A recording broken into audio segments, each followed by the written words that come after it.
Tell me about your latest CD. The latest CD in America is Take Me Back to the Old School, which is a re-release of a record that was 6 or 7 years ago, actually. That was produced by me and Will Lee, called Something Old New, Borrowed in Blue.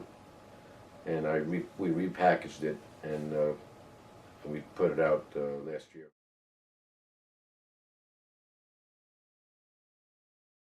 I'm sure there's a story behind the title of that CD. Well, the title cut is Old School, and we wanted to kind of make a record. With that particular song, we wanted to make we wrote a song that was going to be like consisted of like some killer James Brown licks, but in addition we put 3-bar phrases instead of 4-bar phrases, and changed keys in an awkward way, and so it's like it's a lot of funk, but a lot of funny stuff going on too. Who's on that album? There's 5 drummers on it, and 5 different songs. Rick Murata on one of them. Steve Gadd was on a couple of them, and Bernie Drayton, Cliff Almond. I think that's it. Take me back to the old school.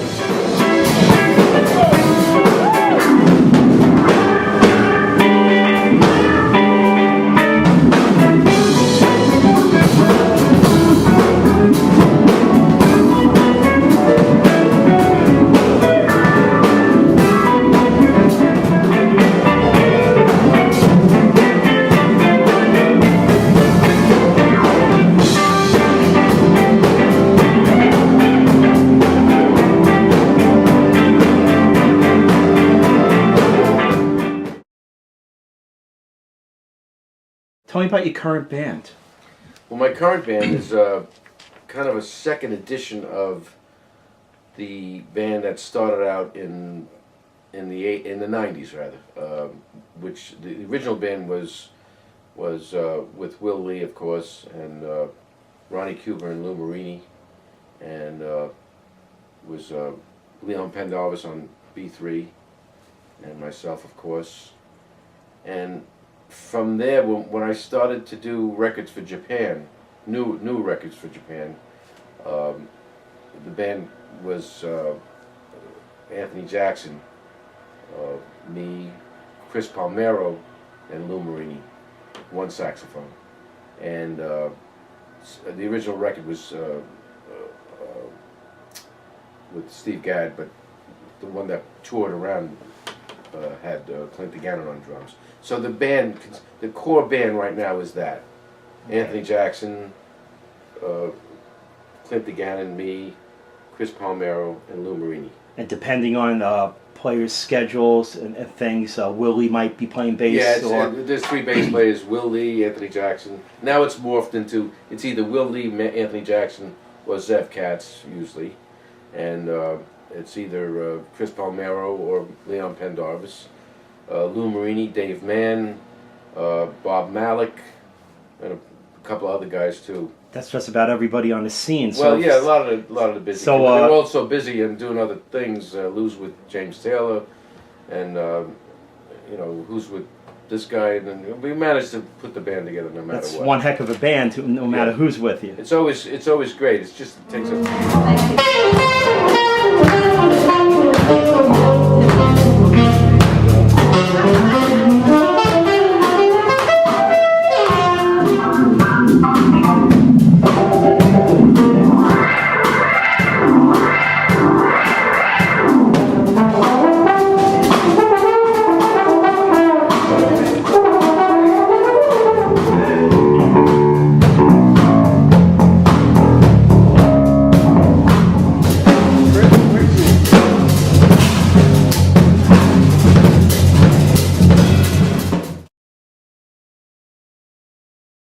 Your albums since the beginning, your solo albums, always have an elements of funk, jazz, rock, and pop.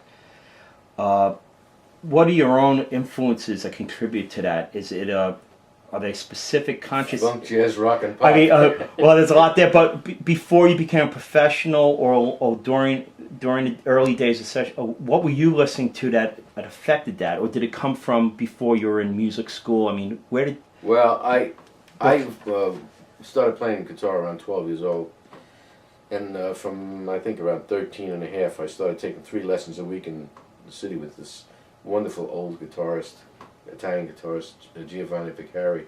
And I took 1 lesson on mandolin, 1 lesson on plectrum guitar, and 1 lesson on classical guitar. And I also at the same time was listening to Wes Montgomery, Johnny Smith, and the Ventures.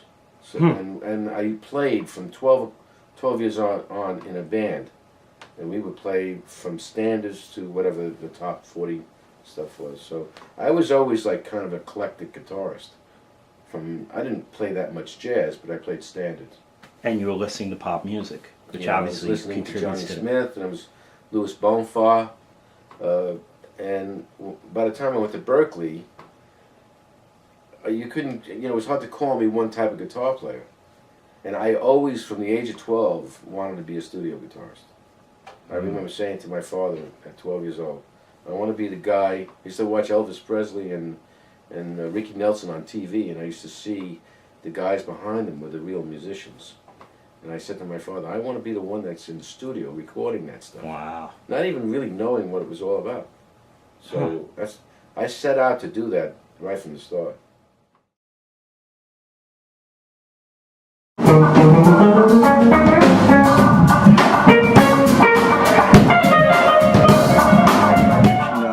In 2001 with Diodato, if I remember correctly, that was around the period where you started to venture out as a solo artist, correct? Well, actually, kind of before solo artist. When I started getting busy doing studio work was around 1971, although I'd done some studio work before that, but I started really getting busy 71, 72.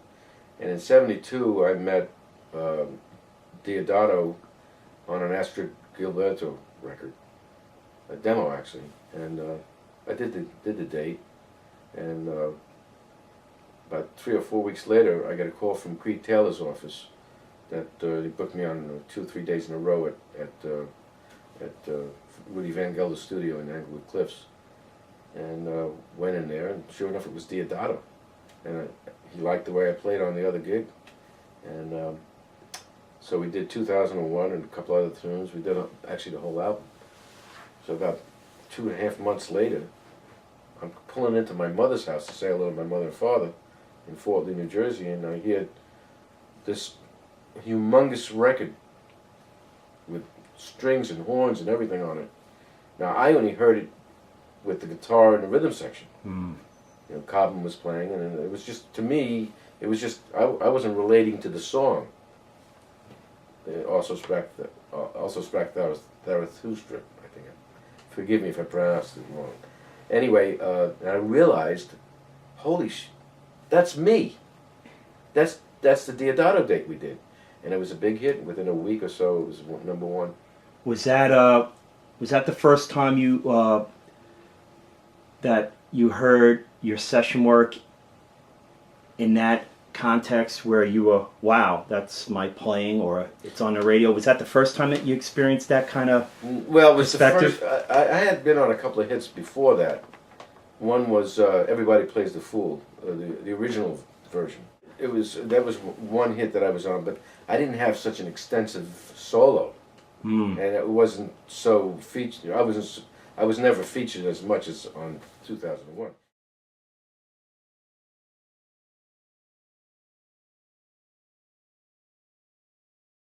When we did that record, we had a meeting with Creed Taylor, and Creed Taylor wanted to sign me as an artist and cultivate me as an artist, and he said, I'd like to do a record with you, and maybe the thing we should do is put your name on the 45, the single, solo by John Tropea. So it said 2001 theme, Diodato, solo by John Tropea, right on the 45. That's very unheard of at that time.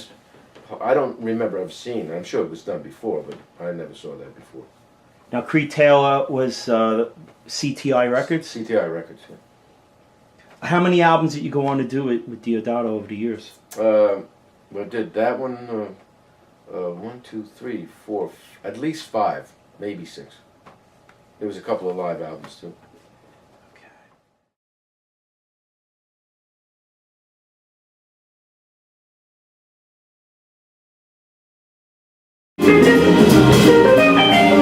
You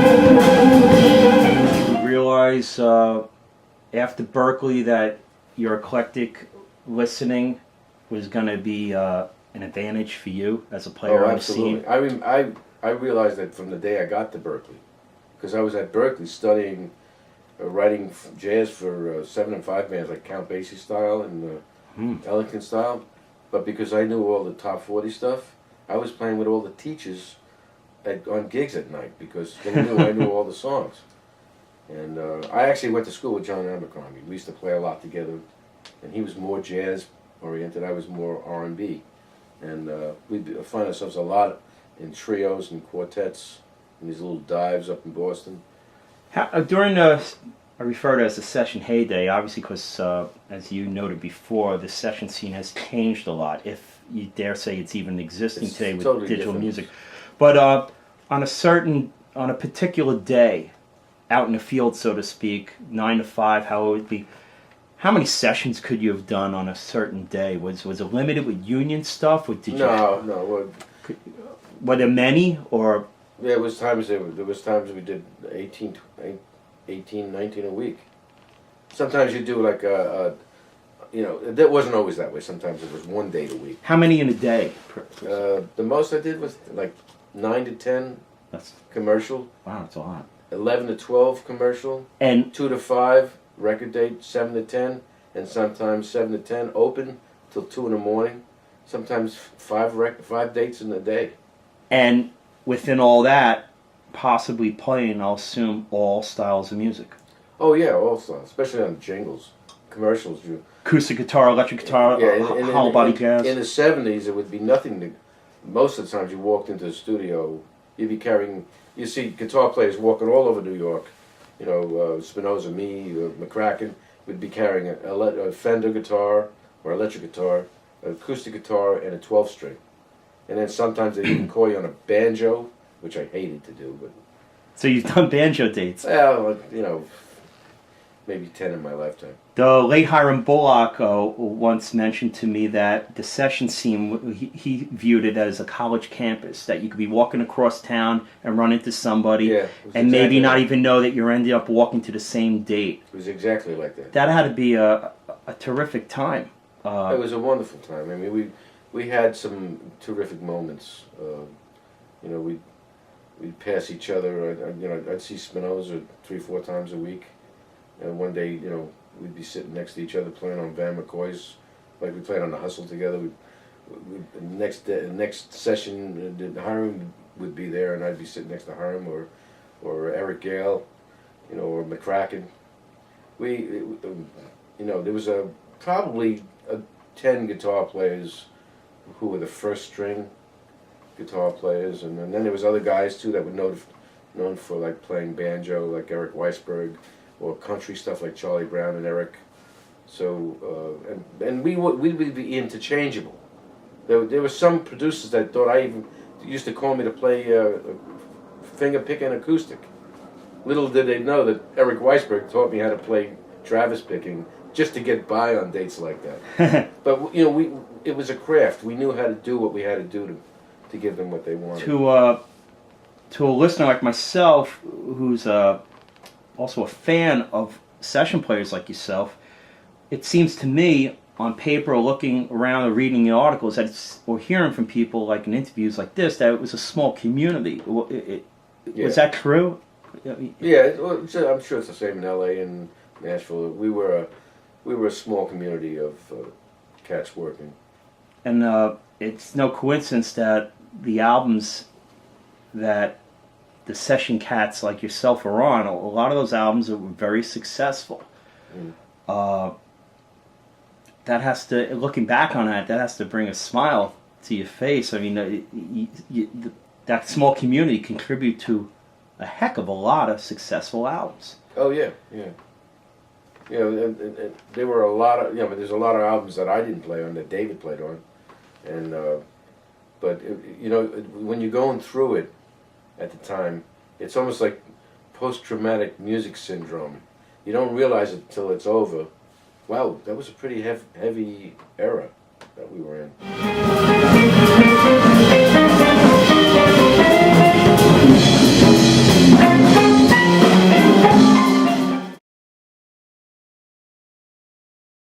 we were in. Were there dates or one date that stands out in particular that when you were in the session, in the recording studio, working on it, there was something about it, whether it was the way the producer was running the session, or your own playing on that date, or your own playing along with everyone in the ensemble or the cast of players? Was there dates that when you were there, you knew, oh wow, this is going to be a special date? Did that occur? Yeah.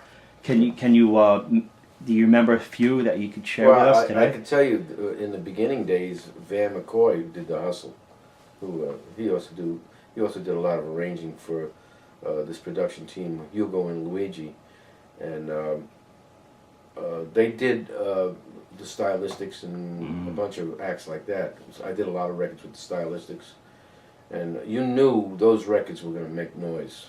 You know, I knew that 2000. Well, I knew 2000 was making noise because when I heard it, it was already on its way. Everybody Plays the Fool was obviously going to be a great R&B. Are you on that date? Yeah. Wow. Can you The original, not the one that Neville did. Okay. Yeah. Which actually, most of the lines are taken from the original one. There are a lot of people out there who are very familiar with your work, but there's always going to be a few that might not realize some of the albums that they have in their own collections, their own personal CD and album collections, that you're on a lot of those CDs or albums. Can you maybe name a few that we might not be familiar with that your work, besides the Diodato albums, maybe some that are out there in the pop genre that we might not realize it's a John Tropea guitar part. I arranged, I didn't play on it, but I arranged half of the Barbra Streisand Songbird album. And I played on Harry Chapin's Cats in the Cradle, and that album, and the album after it. I don't remember the name of it. I played on Paul Simon's 50 Ways to Leave Your Lover with Hugh and McCracken. The other songs that I mentioned. Played on two albums, the first two albums of Spyro Gyra. It was actually Don Grolnick, me, Will Lee, and Steve Gadd. We were the ringers. We were those guys played on.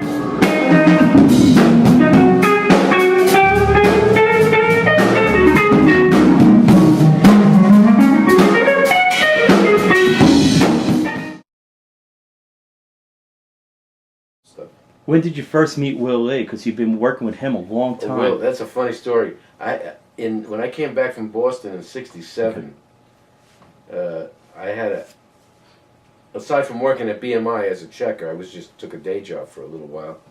I had a top 40 band, and we used to play the circuit in New Jersey.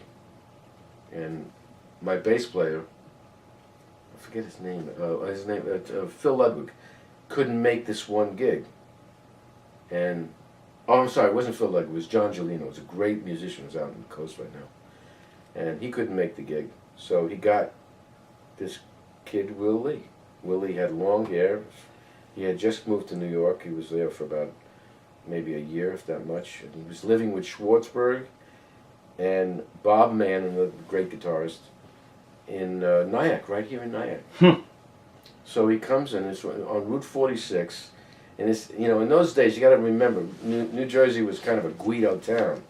This guy, blonde hair from Florida, with long blonde hair down his back, real fair skin. And of course, he played great even then. I mean, Will doesn't do anything but get better and better. But he played great then too, and of course we played, and it was great. And the club owner says to me, he says, "Don't ever bring that guy back here. He's got Route 46, one of these complete knickknacks who would be mafia or whatever you want to call him." And he said, "Don't ever bring him back here if you want to play in this club."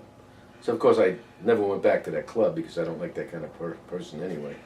Little did he know that Will Lee is now the longtime bass player of the Letterman Show, not to mention 24th Street Band and thousands of other albums he's been on. So there for that guy.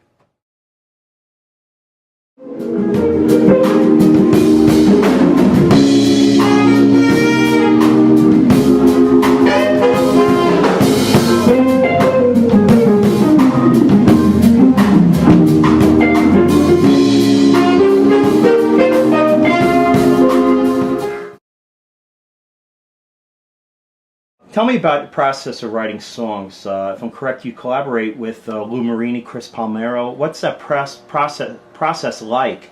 And has it changed over the years, having this long-term association with these fellow musicians who are also in your band? What's that like these days? Well, I've co-produced 3 or 4 of my records with Will Lee, so I wrote a lot of songs with Will. And we've developed a writing technique together, which is kind of sitting together and coming up with grooves, and Will is great. And with Lou and Chris, we've done as much arranging, collaborating, as we've done writing songs together. Is that arranging on other people's projects, or your No, own? on mostly on my projects. Although I just finished Lou Marini's album. I co-produced it with him and Misha Siegel, and actually mixed the whole thing here. Now, does Lou come to you for a certain type of song he's working on? Say, tropes. I mean, to him, do you have a specialty he looks for with your arranging skills on a particular style of tune? Or? It's arranging with the technology that we have today with computers and Logic Audio, Pro Tools, and stuff like that. It's not like you sit home and you write the arrangement, you go in the studio and you play it. It kind of develops as it goes on. And we're sitting in a room, Lou and I, Lou's a great arranger, he's a great horn arranger, great writer. So it's kind of hard to start to figure out where one guy ends and starts and the other guy ends and starts. It's almost like a rehearsal. And except as you're rehearsing, you're putting it on tape. Gotcha. Not on tape, you're putting it on hard disk. Now, when you have an idea for a new song, will those ideas sometimes be a guitar part that you hear that you hum to yourself for a while before you start constructing a tune, or is it a bass part? Tell us a little about, for you, how that process starts. Every song is kind of different. A lot of times especially with the fact that I play a lot of rhythm, a lot of times it starts with a rhythm thing that I'm doing. And then either Lou or Will or Chris will come up and say, why don't you try something? Why don't you go to this chord, and then we'll start to write a melody. There's no real rhyme or reason to it. But a lot of times it does start with my rhythm playing. It always starts with something that can grow. Kind of a groove. On most of the ballads that I've written, not that I've written that many, but a lot of them start out with a story. Even though there's no lyrics, it's a story in my mind, and the mood comes out in the melody. Can you give us an example of, just call out a tune that you... There's a tune called The Beauty in You, and there's a tune, I can't remember my own tunes. Oh, there's a lot of them. Just Blue, Blue 2. Those 2 tunes I wrote actually with Richard T. in mind, because we used to play a lot together. I played in his band and played on all his records. Of course, he's passed away since, and he died in '94. But he was a very heavy influence on a lot of us. And Don Grolnick as well. Of course, Don Grolnick. Interesting, 2 keyboardists that... Yeah. And, then there's a percussion aspect of it, too. Sometimes you just write a song off the beat. Off the, like a fatback thing that any one of the drummers would pull off. And then there's things that, like, Will and I wrote one tune called Close But No Guitar. And we actually wrote that tune in 1978 in Florida on a record date, and we were fooling around between takes, and Will and I used to always do that. We all did that. We started grooving on the thing, and half the time you forget what we played, but this particular time we remembered it like 25 years later, and we wrote that. It's on the new album, on the old school album. And it's called Close But No Guitar.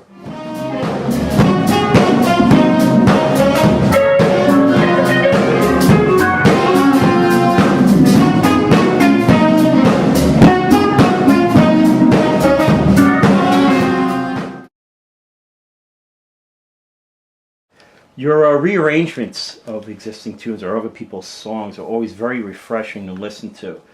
For example, Giant Steps. Your arrangement of that is very refreshing in terms of listening to it. Can you give us an idea of how you approach the process of rearranging a tune, such as a standard or a pop tune?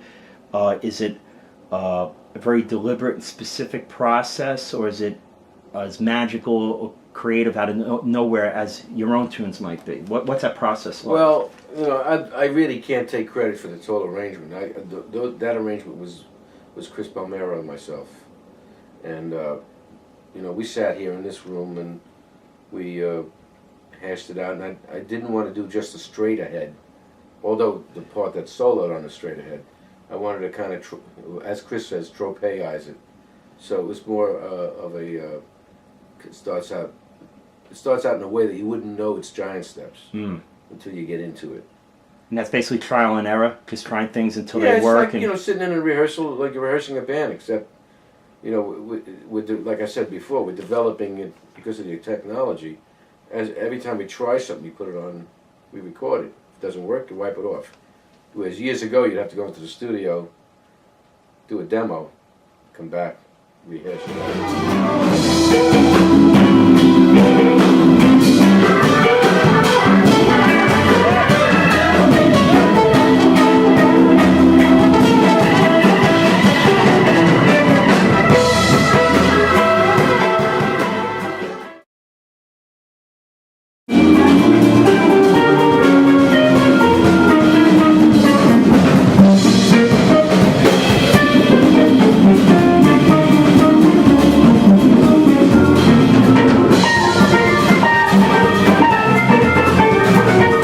Fortunate to see you live over the years many times. Your playing chops, as they say, are incredible. They seem to get better and better. In terms of that, is there a specific regimen of practice you have, or it's just years of experience and endurance? Well, I'm not. You might be able to tell by my playing. I'm not really the guy that plays and practices 4 hours a day.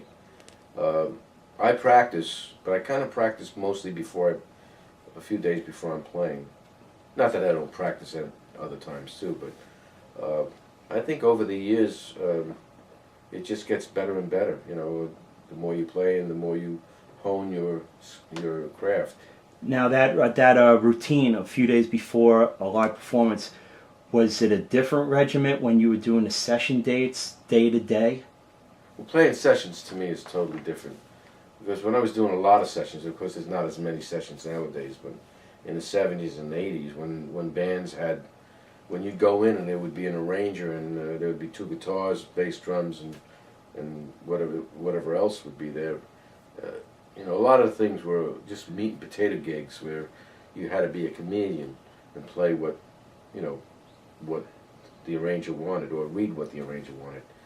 Then there would be dates where they hired you just to play what you played, like with Diodato, 2001. He said, solo here, play whatever you feel over here, but he had a structured, chords laid out and everything. So it's practicing for record dates is not the same as practicing for live stuff, especially if you're playing with your own band. When I play with my own band, I'm sitting home and I play my tunes and I practice soloing over them and I warm up and I have some scales I work on. It's a little different.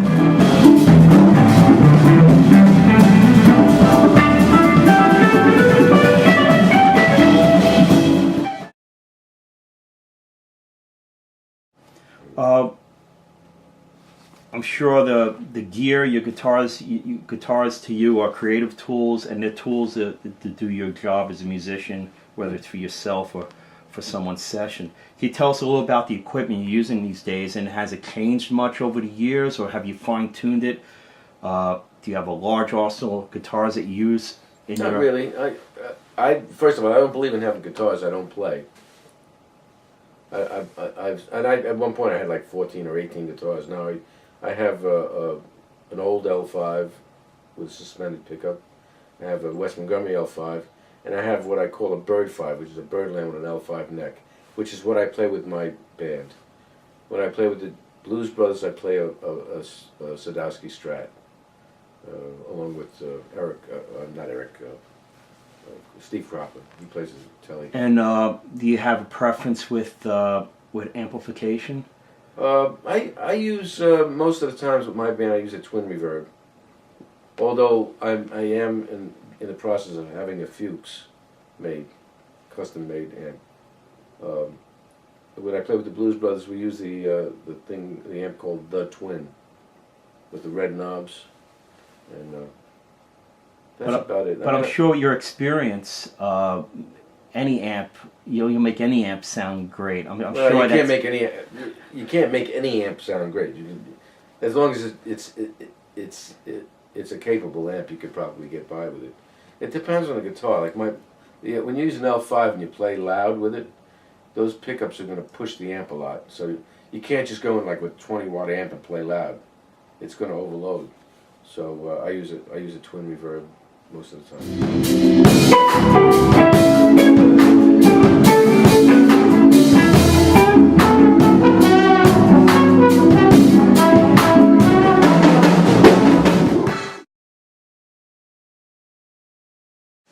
Digital music has changed the way people listen to music, and it's changed other ways how we buy music.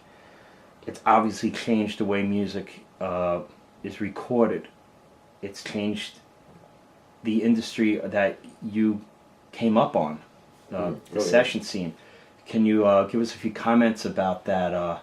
Maybe let us know what maybe is positive about that process, if anything, and what you might, I'm sure you miss a lot of it, but you could talk about what's positive about this that you've experienced and what maybe you feel we should go back to. Can you share a little? Well, it's all legitimate, but I mean, the first date I ever did was on 3-track, believe it or not, and on 1/4-inch tape, and I went through the years to 2-inch, 24-track. I actually saw 2-inch 32-track. And then hard disk recording. I think the good things about hard disk recording is you have a lot of tools available. You don't lose things like you lost them before, where you can punch in a note or fix something. If it's a great take, you could fix it. Where I think it falls short is it makes it easy for lesser qualified musicians to make records because you have a lot of tools to fix things. Most of my records are done in the studio and brought here and mixed. I think mixing wise it's terrific. I just mixed Lou Marini's album here, and prior to that I mixed an album for an Italian group, like an Italian faux Blues Brothers group, and that's where it really excels in the mixing. You can make or break an album at that level. Well, it's not even make or break the album. It's just you have so many great tools in a mixing sense, and also you have the luxury of doing it with more time to really hone in on the arrangement and the mix. Some audiophile listeners who really are very critical of the quality of sound and stuff, you often hear in conversations that digital music lacks a certain warmth. Do you have any comments about that as far as from the player perspective? I think that if it depends on who's mixing it or recording it. I think that if you listen to my last 7 albums, you would not be able to tell me which one was done analog and which one was done digitally. I don't think you can. It's really where you come from as a mixer. Like Will and I and the guys I work with all come obviously from the analog days. So when we go into mix or we get a sound on the bass or the bass drum, it's coming from the analog world. It's not coming from the digital world. Guys like my son's a digital engineer. Had he not been exposed to all the guys that I came up with, and he was from the time he was 4 feet tall. Guys, had he not been exposed to that, he would have his music would sound different. It would sound a little not as analog sound.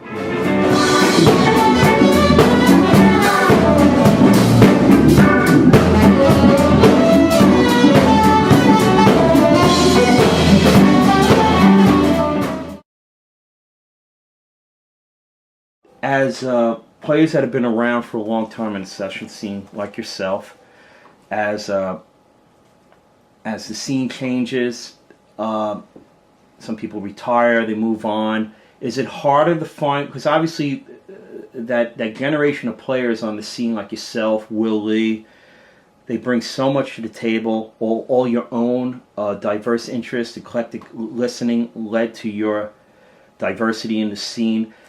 do you see as a seasoned player, a veteran, so to speak, is it harder to find players like that come on the scene? Is that element disappearing, or are the new players bringing their own bag of tricks and listening to the table? Is it harder to find the new Will Lees, the new Anthony Jacksons, the new Chris? Oh, I think that, although I don't think you're going to find someone exactly like Will or exactly like Anthony, but there are such a conglomeration of great musicians coming up. Just fabulous players, young fabulous guitarists, bass players. They're coming. It's almost exponential. When I was coming up, you had maybe 10 guitar players I listened to. Then they have now 50 guitar players, 50 influences, great musicians. It's just getting better and better to me. I'm so. It's almost like I guess I'm proud in a way. Not that I had anything to do with it. It's just it's very nice to see such great musicians coming up, especially at a time of all the digital fixing and recording. There's still great players out there, guys that want to play. Unfortunately, there's not the business that used to be there. So they're not getting to experience the diverse in the studio work situations like you did. Right. Yeah, right. Like when I was busy in the '70s, and you listen to some of the Broadway bands, they were okay. They were good musicians. Violins were always great, but now all the good players, all the great guitar players, bass players, drummers, they're all doing shows because there's not as much money to be made in the studios. I think horn player, tuba player David Bargeron does shows a lot. Oh yeah, Dave Mann was doing a show. Clint was doing a show, although he was contracting the show, making a lot of money.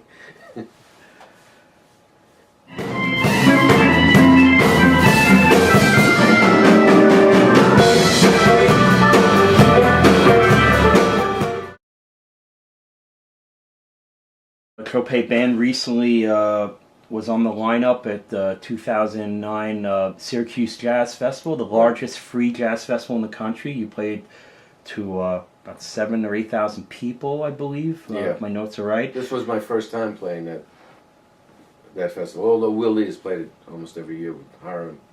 And 2008, you played to Longs Park, Pennsylvania crowd of 4,000. So the band is playing some large crowds here in the States. Yeah, we're going to be doing some the Long Branch Festival up and down, some other places up and down Jersey, hopefully some more in Pennsylvania, and again, Syracuse, maybe Rochester.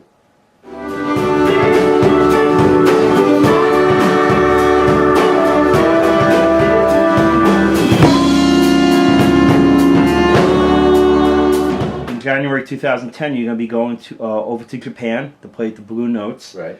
Tell us a little about the experience of going to Japan. They love session plays. They love our solo jazz artists. What's it like for your band when you go over there? I assume you go over there for a couple weeks. Yeah. What's that experience like every year? Well, I also go I play with the Blues Brothers too, and we were there in July. This time it's going to be with my band. It's always a treat to go there. It's kind of like the payoff of playing clubs.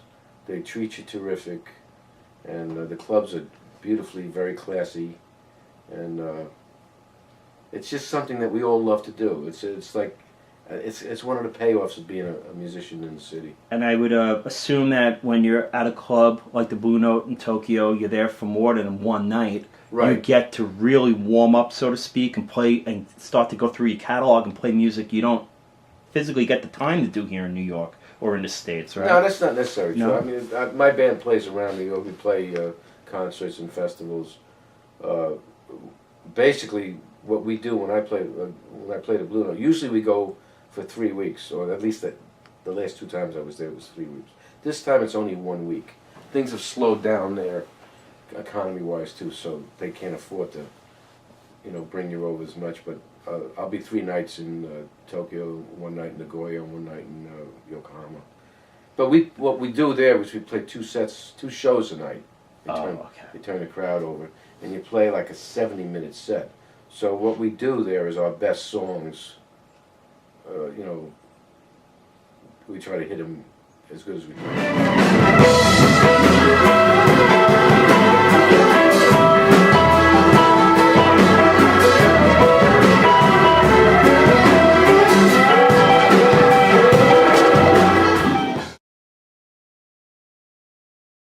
Most of the time. Desert Island Discs. You probably heard this term before. If you were stranded on a desert island, what one CD or two CDs would you bring along to listen to? What would it be for you? I don't know, probably a Herbie record. Herbie Hancock? Yeah. Maybe Albert King. Probably you wouldn't know it through the way I play, but